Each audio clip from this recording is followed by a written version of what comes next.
Ishtar জিগুরাতের ওপর খোদার গজব নাজিল হওয়ার 5 বছর অতিক্রান্ত হল এবং এই 5 বছরে একাত্মবাদী খোদার নিয়ামক ফদ্দানে বিস্তৃতি লাভ করল।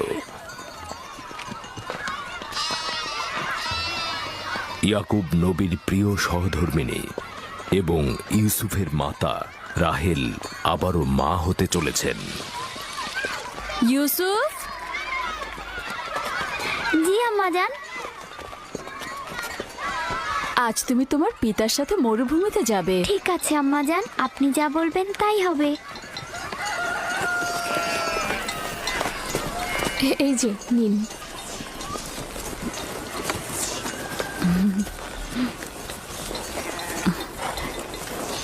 অনেকদিন পর আমরা একসাথে বের হলাম।